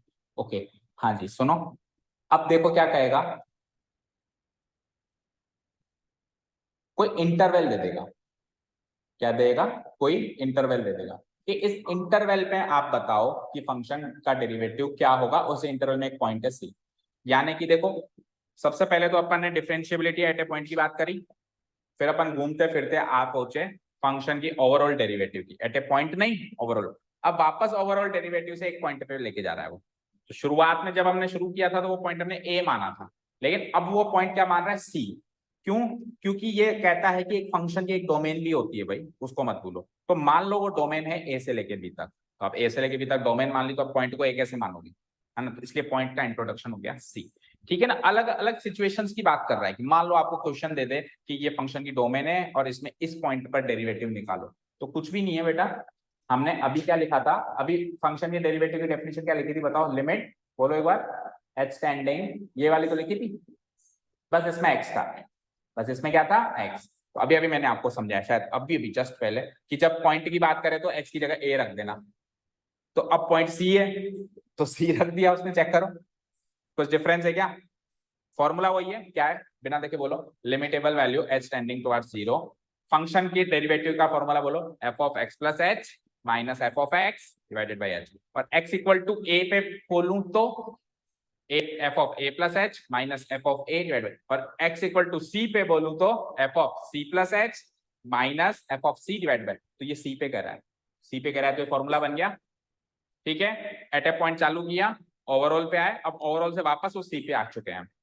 ठीक है, अब इस फॉर्मूले को इसमें भी कन्वर्ट किया जा सकता है, ये तरीका मैंने पहले भी बता दिया, फिर से देख लो, अगर नहीं समझ आया तो क्या किया इसने, सी प्लस एच को एक्स रख दिया बस, और कुछ भी चेंजेस नहीं किया, क्या किया उसने, सी प्लस एच को एक्स रख दिया, तो जैसे ही सी प्लस एच को एक्स रखूंगा, देखो यहाँ पे सी प्लस एच को जैसे ही मैं क्या रखूंगा एक्स, तो क्या होगा, तो सबसे पहले तो एच टेंडिंग टुवर्ड्स 0 का क्या होगा वो देख लेते हैं, तो h की वैल्यू क्या आ गई वहां से बोलो, x माइनस सी टेंडिंग टुवर्ड्स 0, c को उधर भेजो तो x टेंडिंग टुवर्ड्स c हो गया, कन्वर्ट हो गया h टेंडिंग टुवर्ड्स 0 किसमें, x टेंडिंग, और दूसरा h की वैल्यू क्या रखी थी आपने यहाँ से, h की वैल्यू क्या रखी थी x माइनस सी, तो जहां पे ये h था अब क्या दिखाई देगा, एक्स माइनस सी। तो ये पूरा फर्स्ट प्रिंसिपल ऑफ डेरिवेटिव का फॉर्मूला इसमें भी कन्वर्ट किया जा सकता है, लेकिन इसको जनरली काम में कम लिया जाता है, ज्यादा एच वाला तरीका काम में लिया जाता है, कंटिन्यूटी में भी और इसमें भी। और आपको नहीं लेना एच वाला तरीका तो ये वाला दूसरा तरीका भी है हमारे पास। डन, कोई डाउट नहीं है। Provided that this value should exist finitely, मतलब वही इनडिटरमिनेट फॉर्म नहीं बननी चाहिए। ये प्रोवाइडेड दैट दे दिया भाई, इसको सॉल्व करके जो आंसर आ रहा है फाइनल वो एक फाइनाइट वैल्यू होनी चाहिए, इनडिटरमिनेट वैल्यू नहीं बननी चाहिए, इनफाइनाइट वैल्यू नहीं बननी चाहिए। समझ आया? ओके, ठीक है। बस कुछ नहीं है, x से x प्लस एच पे जाना है, x माइनस एच पे जाना है। तो x पे तो फंक्शन की वैल्यू f ऑफ x है, x माइनस एच पे फंक्शन की value f of x minus H है, x प्लस एच पे फंक्शन की value f of x plus H है। तो यहाँ से राइट हैंड डेरिवेटिव क्या होगा, f of x plus H minus f of x divided by x plus H minus x। और लेफ्ट हैंड डेरिवेटिव क्या होगा, f ऑफ x मतलब ये वैल्यू डिवाइडेड बाय ये वैल्यू, है ना, ये गैप डिवाइडेड बाय गैप। तो क्या बोलूंगा इसको, f of x divided by f of x minus h divided by x minus h। तो दोनों ही केसेस में h रह जाएगा नीचे, इधर भी h रह जाएगा, क्योंकि सिंपल सी बात है ये गैप तो h का ही है, इधर भी और इधर भी। तो माइनस करोगे तो h ही बचना है, और माइनस करोगे तो ऑब्वियसली बड़े में से छोटा करोगे तो क्या बचना है, वो h ही बचना है। तो लेफ्ट हैंड डेरिवेटिव का फॉर्मूला है, यही था पहले भी, यही था, और राइट हैंड डेरिवेटिव का फॉर्मूला है पहले भी यही था। बस अगर आप एक पॉइंट पे बात करें तो उत्तर सी ए जो भी जिस भी पॉइंट पे आप बात करें, बाकी फॉर्मूला यही है। लेफ्ट हैंड डेरिवेटिव में ये है, और मेन फॉर्मूला फिर क्या है, मेन फॉर्मूला ये है, and this is also called the first principle of differentiation. ठीक है, now we can say that fx is differentiable at a point c when LHD at c is equal to RHD c, left hand derivative at c equal to right hand derivative at c, and LHD की फॉर्मूले से यहाँ से copy paste किया मैंने, RHD को यहाँ से कॉपी पेस्ट किया। ठीक है, यहाँ तक क्लियर है सारी बातें। अब एक छोटा सा टॉपिक और है, वो भी देखो फटाफट से, है ना, यहाँ तक क्लियर है? ठीक, अब सुनो, अब अभी हमने देखा कि कोई भी फंक्शन होता है वो कंटिन्यूअस होकर ही डिफरेंशिएबल होता है, यानी कंटिन्यूअस पहली सीढ़ी है, डिफरेंशिएबल होना दूसरी सीढ़ी है। तो दैट मीन्स अगर फंक्शन डिफरेंशिएबल है तो 100% वो कंटिन्यूअस है, लेकिन इसका converse need not to be true, इसका कन्वर्स सही नहीं है। कोई कंटिन्यूअस है तो वो डिफरेंशिएबल है, इसकी गारंटी नहीं है। तो एग्जाम में कभी कभार इन दोनों के प्रूफ्स आए हुए हैं कि प्रूव करके बताओ कि कोई फंक्शन अगर डिफरेंशिएबल है तो 100% कंटिन्यूअस है, और ये भी प्रूव करके बताओ कि अगर कोई फंक्शन कंटिन्यूअस है तो कोई जरूरी नहीं है कि वो डिफरेंशिएबल हो। तो पहले दूसरा वाला तो एक बार साइड में रखो, पहला वाला प्रूव करते हैं। सो अगर आपको गिवन हो कि फंक्शन डिफरेंशिएबल है और आपको प्रूव करना हो कि वो कंटिन्यूअस है, गिवन क्या है, fx is differentiable at x equal to c, prove क्या करना है, fx is continuous at x equal to c।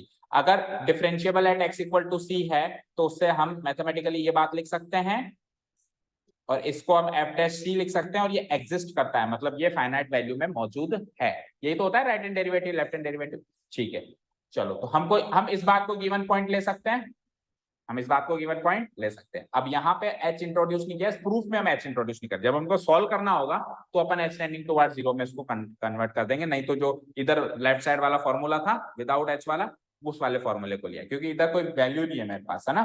देखो, तो मैं इस बात को नोट करता हूँ, इस बात को नहीं, देखो स्टार्टिंग कैसे करिए ना, देखो फिर से देखो, अरे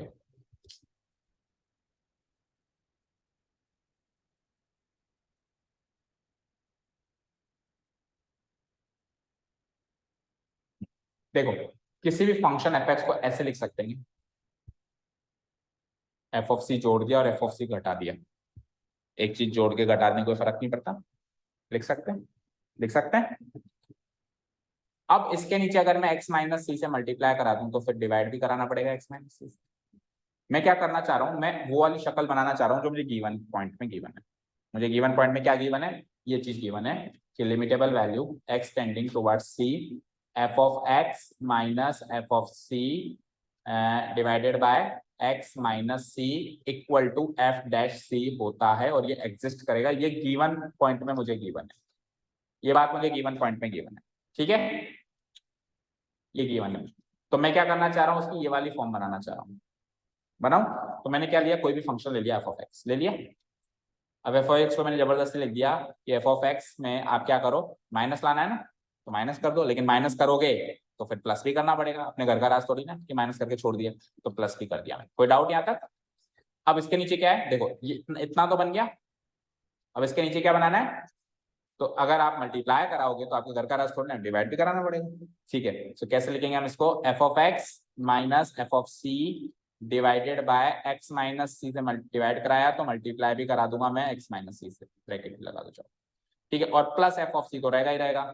बताओ ये एफ ऑफ एक्स की वैल्यू हुई, इसको सॉल्व कर दूं, पूरे को काट पीट दूं तो एफ ऑफ एक्स ही मिलेगा। देखो इससे ये काट दो, इससे ये काट दो, तो एफ ऑफ एक्स ही तो मिलेगा। ठीक है चलो, अब वहां पे तो लिमिट भी लगी हुई है, वहां पे तो लिमिट भी लगी हुई है, तो अगर आप लिमिट इस पे लगाओगे तो अगेन घर का राज थोड़ी ना सब पे लगेगी, पूरी इक्वेशन पे लगेगी, एक सिंगल चीज पे तो ना लगा सकते, तो सब पे लगा दूं मैं। तो देखो यहाँ पे भी लगा रहा हूँ, और एक्स टेंडिंग टुवर्ड्स सी वाली लिमिट लगानी है मुझे, तो सब पे वही लगा दो। देखो इस पे भी लगाओ, limit x tending towards C of f x, इस पार्ट पे लगाओ। अच्छा अलजेब्रा ऑफ लिमिट समझते हो ना, कि मल्टीप्लाई हो रहा है तो लिमिट इसको भी मिलेगी, इसको भी मिलेगी, इसको भी मिलेगी। अलजेब्रा ऑफ लिमिट से इसको अलग अलग अलग अलग लिमिट देते जाओ। तो पहले मैं इस पार्ट को दे रहा हूँ जो मेन चीज है मेरी, जो मेरे को शक्ल बनानी है ना, इसको दे दूं मैं limit extending towards zero, limit x tending towards zero नहीं सी, एफ ऑफ एक्स, बोलो आगे, F of C divided by X minus C into, अब इसको भी तो अलग से, into limit extending towards C of X minus C, done, plus इसको भी दो, limit extending towards C F of C. बोले यहां तक कोई डाउट है? कोई भी डाउट नहीं है, कोई भी डाउट नहीं है। अब मुझे एक चीज बताओ, लिमिट एक्सटेंडिंग टुवर्ड्स सी एफ एक्स लिख दूं उसको, तो मैं लिख दूं, इस पार्ट को तो सॉल्व करना पड़ेगा सर, पता नहीं क्या है इसमें, एफ ऑफ एक्स क्या है पता नहीं मुझे, लेकिन इधर तो मैं सिंपली सी रख सकता हूं, इधर फंक्शन थोड़ा ना, देखो फंक्शन कहाँ कहाँ है, इस पार्ट में और इस पार्ट में, इस पार्ट में कोई फंक्शन है क्या, एफ लिखा हुआ है क्या, तो फंक्शन नहीं है तो सीधे सी की वैल्यू पुटअप कर सकता हूं मैं। तो जैसे ही मैं सी की वैल्यू पुटअप करूंगा तो इनडिटरमिनेट फॉर्म नहीं बननी चाहिए, जीरो तो बन सकती है, तो सी माइनस सी जीरो हो जाएगा, और जीरो मल्टीप्लाइड बाय ये पूरी चीज जीरो हो जाएगी। तो ये उसका आंसर कुछ भी हो, मुझे क्या मतलब, ये मल्टीप्लाई होकर तो जीरो बन गया, और आगे क्या बचा, limit x tending towards C of F of C. बोलो यहाँ तक कोई डाउट? अच्छा जी, यहाँ पे x पुटअप करने के लिए कुछ दिख रहा है क्या आपको, तो कांस्टेंट है ना ये तो कांस्टेंट है तो उसको एफ ऑफ सी लिखो ना। जैसे मान लो मैं लिखता लिमिट x टेंडिंग टुवर्ड्स 3, और यहाँ पे कांस्टेंट होता 10, तो x पुटअप करने के लिए नहीं है तो आंसर तो 10 ही लिखता, लिमिट्स के क्वेश्चन किए ना हमने, तो यहाँ पे x पुटअप करने के लिए है ही नहीं कुछ भी, तो मैं इस लिमिट x टेंडिंग टुवर्ड्स सी का अचार डालू, मेरे को क्या लिखना पड़ेगा, एफ ऑफ सी, और जीरो प्लस एफ ऑफ सी क्या होता है एलएचएस क्या है आपका, क्या है बोलो, आरएचएस क्या है, कंटिन्यूटी क्या कहती थी, लिमिटेबल वैल्यू एग्जैक्ट वैल्यू के समान हो तो फंक्शन कंटिन्यूअस। तो अगर मैं limit x tending towards C of F of x को एफ ऑफ सी प्रूव कर चुका हूं, that means f x is continuous at x equal to c, at x equal, तो डिफरेंशिएबिलिटी से चालू किया और प्रूव कर दिया कि फंक्शन कंटिन्यूअस है, लिमिट्स के तरीके से। ठीक है, अब नोट्स में देख लो फटाफट, ये का यही काम है, फटाफट से कॉपी करो। देखो क्या किया, इसको लिख दिया, इसको लिख दिया, इसको लिख दिया, फिर taking limit extending towards c on both sides, both sides मैंने लिमिट एक्सटेंडिंग टुवर्ड्स सी ले लिया, तो कहाँ कहाँ लिया, अलजेब्रा को यूज करते हुए, इसको भी दे दिया, इसको भी दे दिया, उसको भी दे दिया, और नीचे जो एफ ऑफ सी में प्लस कर रहा हूँ उसको भी दे दिया, सबको ही दे दिया। ओके फाइन, अब इतना पार्ट तो एफ डैश सी है पता है मुझे, ऊपर मैंने गिवन पॉइंट में लिखा हुआ, इतना पार्ट तो क्या है, एफ डैश सी, लेकिन एफ डैश सी जो भी होगा जीरो से तो मल्टीप्लाई होगा, तो जीरो मल्टीप्लाई क्या हो जाएगा, जीरो हो जाएगा बेटा। तो मैं इसको लिख देता हूं,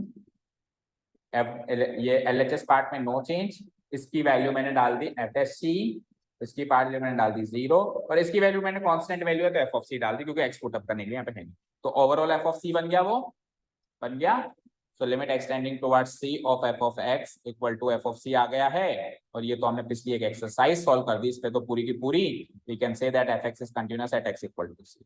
सो F x is differentiable at x equal to C से कहानी शुरू करके F x is continuous at x equal to C पे मैंने एंड अप कर दिया। दैट मींस जो डिफरेंशिएबल है वो कंटिन्यूअस हो गएगा। अब उल्टा उल्टा क्या कहेगा आपको कि सारे के सारे कंटिन्यूअस फंक्शन डिफरेंशिएबल नहीं होते, यानी कंटिन्यूअस होना डिफरेंशिएबल होने की गारंटी नहीं है। इस बात को प्रूव करो। तो ऐसा जब भी आ जाए तो एक क्रॉस एग्जांपल लेना है, दैट्स इट। और क्रॉस एग्जांपल क्लासिक एग्जांपल है मॉडुलस।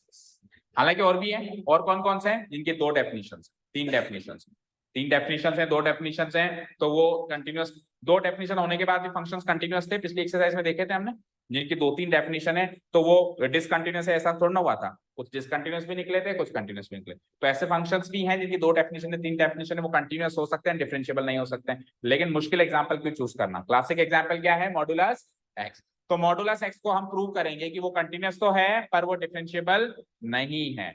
तो कैसे प्रूव करेंगे, देखो we can take a counter example fx equal to modulus x which is continuous but not differentiable। तो मैंने क्या करा, मैंने चुपचाप fx की मतलब मॉडुलस x की डेफिनेशन लिख दी। दो डेफिनेशन होती है इसकी, होती है ओके। अब ये कंटिन्यूअस तो है, इसको कंटिन्यूअस प्रूव करना मैं नहीं करवा रहा हूँ, पिछली एक्सरसाइज में पता नहीं कितनी बार कर दी। कंटिन्यूअस अगर एग्जाम में क्वेश्चन है तो करना है, आपको करना है ना। LHL at x equal to 0, मतलब वही तीन तरीके, 0 से छोटे मॉनिटर लेना है सी, 0 से बड़े मॉनिटर लेना है सी, और 0 पे फिर LHL RHL अलग अलग लेना है और कुल मिलाकर इसको कंटिन्यूअस प्रूव करना है। अभी के लिए मैं मान रहा हूँ कि ये प्रूव्ड है ऑलरेडी कि ये कंटिन्यूअस है, पर अब ये डिफरेंशिएबल नहीं है, इस बात को प्रूव करना है। ये डिफरेंशिएबल नहीं है, इस बात को कैसे प्रूव करेंगे, देखो सबसे पहले LHD निकालो फिर RHD निकालो, दोनों इक्वल है तो डिफरेंशिएबल है, नहीं तो नहीं। अच्छा जी, अच्छा डाउट कहाँ पे होता है चेंज होने का, जहां फंक्शन की डेफिनेशन चेंज होती है। तो मैंने 0 पे ही निकाला है। इसमें डिफरेंशिएबिलिटी में वो पंगा नहीं है कि 0 से छोटे पे हर एक पॉइंट पे है या नहीं है उसके लिए सी लो, या 0 से बड़े पे हर एक पॉइंट पे है या नहीं इसके लिए अलग क्लास में, इसमें वो पंगा नहीं है। इसमें तो जस्ट जिस पॉइंट पे फंक्शन की डेफिनेशन चेंज हो रही है उसी पे चेक करना है, दैट्स इट, और कुछ नहीं। So LHD at x equal to 0, तो टेल मी क्या ये लेफ्ट हैंड डेरिवेटिव का फॉर्मूला था, क्या था बताओ, याद करो। F of c minus h divided by h, ये था। तो सी की वैल्यू तो 0 है ना, तो F of 0 minus h divided, समझ आया ओके। एफ ऑफ 0 को तो एफ ऑफ 0 लिख दिया मैंने, एफ ऑफ 0 माइनस एच को क्या लिखेंगे, एफ ऑफ माइनस एच। अब आप फंक्शन की वैल्यू बताओ 0 पे क्या है, ऊपर से देखो एग्जैक्टली 0 पे वैल्यू क्या है फंक्शन की, मॉडुलस फंक्शन की चेक करो। 0 या 0 से बड़ी हो तो x की वैल्यू 0 तो या फिर 0, समझ आई बात। तो एफ ऑफ 0 की वैल्यू तो लिख दी मैंने, ये तो समझ में आ गई होगी है ना। ये माइनस साइन है, मैंने भी माइनस लगा दिया, लगा दी। अब minus H, F of minus H पे फंक्शन की वैल्यू क्या थी, एच क्या है, एक छोटा सा पॉजिटिव रियल नंबर, तो उस पॉजिटिव रियल नंबर के पीछे माइनस लगा दिया, तो अब ये छोटा सा नेगेटिव रियल नंबर हो गया। अब नेगेटिव है तो डेफिनेशन ये वाली अप्लाई होगी, होगी ना। तो यानी कि उस माइनस एच पे एक माइनस और लग जाएगा, समझ आया। जैसे मैंने कहा -3 पे अप्लाई करो तो -3 पे और माइनस लगा के तो पॉजिटिव करके फेंकेगा उसको बाहर। तो माइनस एच तो ओरिजिनल नंबर था छोटा सा नेगेटिव, और उस फंक्शन की डेफिनेशन के अकॉर्डिंग एक माइनस और लगना चाहिए अगर x 0 से छोटा है। तो माइनस एच ऑब्वियसली 0 से छोटा है ना, माइनस एच जो भी नंबर है 0 से छोटा है या नहीं, तो है, तो एक और माइनस लगा दिया, तो माइनस माइनस प्लस और एक माइनस बाहर, 3 माइनस हो गए तो ओवरऑल माइनस एच आएगा, 3 माइनस तो ओवरऑल माइनस एच आएगा, और नीचे क्या है एच। अब आप 0 पुटअप क्यों करते हो, एच से एच काटो ना, इस तरीके से सॉल्व होता है। आप कह रहे थे ना कि 0 पुटअप, देखो एच से एच कट गया तो कटा, तो क्या बचा -1। अब एच पुटअप करने के लिए है ही नहीं, तो आंसर क्या आ गया -1। तो इसका लेफ्ट हैंड डेरिवेटिव क्या आ गया, -1। इसका लेफ्ट हैंड डेरिवेटिव क्या आ गया। अब आपने तो खैर नहीं पढ़ा, लेकिन आपने भी पढ़ा है, ऐसी बात नहीं है, 11th क्लास में पढ़ा है, आप तो स्कूल में एप्लीकेशन और डेरिवेटिव करके आए हो। सो टेल मी, अगर आपके सामने f x equal to -x एक फंक्शन आ जाए तो एफ डैश एक्स क्या होगा, -1 होगा।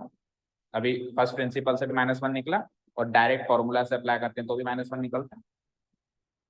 तो पहले ऐसे निकालते थे, अभी एक झटके में निकालते हैं, -x का डेरिवेटिव -1, पहले पुराने जमाने में ऐसे निकालते थे।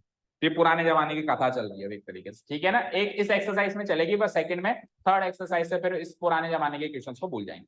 RHD निकालूं x इक्वल टू 0 पे, तो RHD का फॉर्मूला क्या था, अब की बार का c प्लस एच और c, तो 0 प्लस एच यानी h, ठीक है। h एक पॉजिटिव रियल नंबर है, तो पॉजिटिव रियल नंबर का मॉडुलस में ऐसे कैसे खुल के बाहर आ जाता है, पॉजिटिव तो एज इट इज खुल के बाहर आ जाता है ना, नेगेटिव होता है तो फिर माइनस होके माइनस लग के बाहर आता है, बाकी पॉजिटिव होता है तो एज इट इज बाहर आ जाता है, और जीरो पे फंक्शन की वैल्यू जीरो है ही सही, तो h minus zero h by h, इसका आंसर बना है।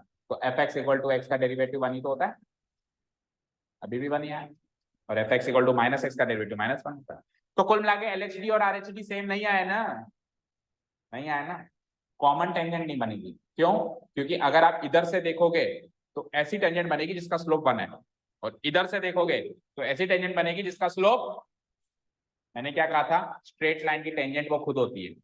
तो मैं कहूँ ना भाई आरएचडी बताओ, इधर की तरफ से देखो तो ये जो लाइन जा रही है ना, मॉडुलस फंक्शन ऐसे होता है, देखो मॉडुलस फंक्शन ऐसे होता है, बोलो। तो जीरो पे आप डेरिवेटिव चेक कर रहे हो, डिफरेंशिएबिलिटी चेक कर रहे हो, तो आप क्या करोगे, राइट साइड से इसका डेरिवेटिव देखोगे। तो जब आप राइट साइड से डेरिवेटिव देखोगे तो ये फंक्शन मिला आपको राइट साइड से, यही मिला। और क्योंकि एक स्ट्रेट लाइन है तो स्ट्रेट लाइन का टेंजेंट वो खुद ही होता है, तो इस इतने पार्ट का टेंजेंट ये मिला, ये मिला, और इतने पार्ट का टेंजेंट ये मिला, तो यूनिक तो नहीं मिला ना, आपको क्या चाहिए था, यूनिक चाहिए। ठीक है, इधर जो टेंजेंट मिला उसका स्लोप वन है, इधर जो टेंजेंट मिला उसका स्लोप है माइनस, तो एलएचडी अलग आ रहा है, आरएचडी अलग आ रहा है। तो एलएचडी आरएचडी अलग अलग आने का मतलब ये है कि दो अलग अलग टेंजेंट मिल रही है। जो एलएचडी आ रहा है वो इधर वाली टेंजेंट का स्लोप है, और जो आरएचडी आ रहा है वो उधर वाली बनने वाली टेंजेंट का स्लोप है, और वो दो अलग अलग वैल्यू आ रही है, दैट मींस टेंजेंट भी दो अलग अलग है, और अलग अलग है तो यूनिक चाहिए थी हमको। तो सो क्या लिखूंगा, LHD at x equal to 0 is not equal to RHD at x equal to 0, fx is not differentiable at x equal to 0, और x equal to 0 पे अगर वो डिफरेंशिएबल नहीं है तो ओवरऑल वो modulus x not a differentiable function in its domain, क्योंकि zero उसकी डोमेन में है और फिर भी वो जीरो पे भी डिफरेंशिएबल नहीं है। Done, clear. अब आज जो हमने सीखा उसके बेसिस पर हम अगली एक्सरसाइज के दो क्वेश्चंस कर सकते हैं। कितने? दो। कौन कौन से पता है? Exercise number 5. हाँ, आखिरी के दो डिफरेंशिएबिलिटी चेक करने वाले। Prove that this function is differentiable at x equal to 1, है ना। अब देखो not differentiable at x equal to 1। देखो मॉडुलस x तो x इक्वल टू 0 पे डिफरेंशिएबल नहीं है, और x माइनस 1 मैंने क्या कहा था, अंदर वाली वैल्यू को 0 के इक्वेट करो, तो x इक्वल टू 1 आया, तो ये नॉट डिफरेंशिएबल कहाँ होगा। कोई डायरेक्ट ही पूछ ले कि ये फंक्शन कौन से पॉइंट पे नॉट डिफरेंशिएबल है, तो अंदर वाले पॉइंट को, जहां इसकी फंक्शन की डेफिनेशन चेंज हुई, तो डेफिनेशन कहाँ चेंज हुई, 1 पे, तो ये 1 पे डिफरेंशिएबल नहीं है। और फिर आप प्रूव करो कि ग्रेटेस्ट इंटीजर फंक्शन तो x इक्वल टू 1 और x इक्वल टू 2 दोनों पे डिफरेंशिएबल नहीं है। वैसे तो किसी भी इंटीजर पे ये डिफरेंशिएबल नहीं होता है, पर इसने डोमेन पैक कर दी 0 से लेकर 3, तो ये उस कॉन्सेप्ट पे आ गया कि a, b तक ही अगर डिफाइन है और उसके बीच में एक सी पॉइंट पे चेक करें, तो वो वाले जो फॉर्मूले लगे थे वो लगे। ठीक है, तो ये दोनों क्वेश्चन हम कर सकते हैं, तो कल आते ही पहले हम ये दोनों क्वेश्चन निपटाएंगे। आज करते लेकिन टाइम हो गया, और उसके बाद फिर अपन बाकी फंक्शंस का डेरिवेटिव निकालना शुरू कर देंगे। फाइनली हम डेरिवेटिव निकाल रहे हैं इस चैप्टर में, पर शुरू के कुछ एक क्वेश्चंस या कोशिश करेंगे एक आध क्वेश्चंस को अपन कैसे निकालें, फर्स्ट डेरिवेटिव प्रिंसिपल्स, एक आध क्वेश्चन, ज्यादा नहीं, क्योंकि बहुत ही रेयर चांस है, मतलब ना के बराबर चांस है कि फर्स्ट प्रिंसिपल ऑफ डिफरेंशिएशन से वो निकल रहा है। 11th में पूछता था, 12th में ना के बराबर चांस पर है तो सही, तो एक आध क्वेश्चन निकालेंगे फिर डायरेक्ट चलेंगे। ठीक है, चलो। और ये क्वेश्चंस करने के लिए एक टॉपिक और पढ़ना जरूरी है, तो उसका इंट्रोडक्शन देना पड़ेगा पहले मुझे। उस टॉपिक का नाम है, नहीं डिफरेंशिएशन तो पढ़ ही रहे हैं, इन क्वेश्चन को अच्छे से सॉल्व करने के लिए 2-3 रूल्स पढ़ने जरूरी है। पहला रूल चेन रूल, दूसरा रूल प्रोडक्ट रूल जिसको लेबनीज रूल भी बोलते हैं, और फिर तीसरा रूल क्वोशिएंट रूल। ये 3 रूल पढ़ेंगे ना तब जाके हम इसको सॉल्व कर सकते हैं। अगर ये 3 रूल नहीं पढ़े तो फिर सॉल्व करने का तरीका है फर्स्ट डेरिवेटिव प्रिंसिपल, और हमारी बस की बात नहीं, सबको फर्स्ट डेरिवेटिव ऑफ प्रिंसिपल से सॉल्व करने की, बहुत ही ज्यादा हेक्टिक हो जाता है उसमें। तो हम एक को सॉल्व कर देंगे, किसी को भी फर्स्ट डेरिवेटिव प्रिंसिपल से, फिर बाकियों को करने के लिए 3 रूल पढ़ेंगे, और 3 रूल पढ़ के करेंगे, और इन सब सारी चीजों से पहले 9th and 10th सॉल्व करेंगे। ठीक है, चलो। Thank you so much for listening to us. Have a nice day. Keep learning and bye.